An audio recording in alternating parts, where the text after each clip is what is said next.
Finally, just on the match itself, we were all gutted to see Tom Wright come away with that ACL injury. So what's the quick fix and what do you think will likely happen to cover the exit of one of the most energetic, enigmatic, electric fullbacks in world rugby right now? Who will cover that? Is there a straight swap? Well, obviously Kellaway.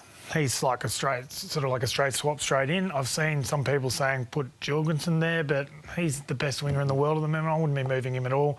There is an opportunity to maybe even move Suwali back and getting that Ikitau-Paisami centre combination. Whether or not we want to trial that against the Argentinians, who are red hot at the moment, we've got options there. I do want to see both Suwali, Ikitau unlocked a little bit more. I feel like they're still finding their combination, finding their feet. Whether Paisami can add that steal in a 12 will be interesting. And there's a lot of, Joe Schmidt obviously knows a lot better than we do, but it'll be interesting to see what he decides to go with there. Yeah, and the Wallabies are fast becoming like the top tier teams in the world. The job of the head coach is selection. Hard. Being a good... Look at Hansen. Hansen was the best selector in the world for a decade. They won 2 World Cups. I don't think he made a selection mistake perhaps until 2019. Outstanding. That's the challenge, and we'll talk about it with Scott Robertson. He's being a selector. Joe Schmidt's there now. I would have thought that if you're going to have a crack with Siley at fullback, this might be it. Kellaway's the safe option, probably the logical one. Can goalkeeper, just caretaker back there, run things, especially if you've got Toole and Jorgensen going.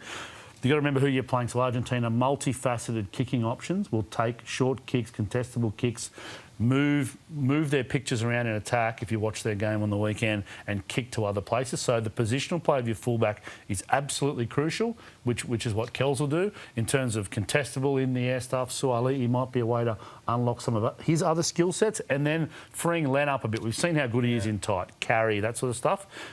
We haven't seen as much of his offload game in a bit of space. We've seen it ad hoc in a couple of unstructured moments. Does that mean Paisami's another guy to build depth and get a go? So I think they're the two choices. Big risk or a bit more of a risk, Suaalii fullback.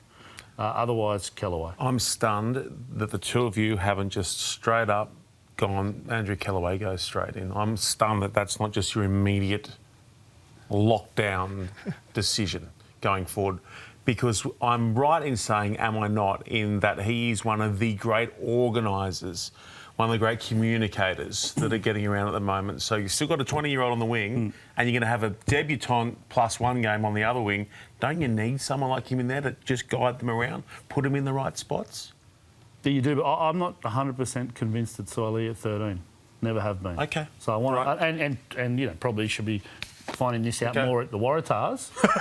No, seriously, No. You know what I mean? I'm with you.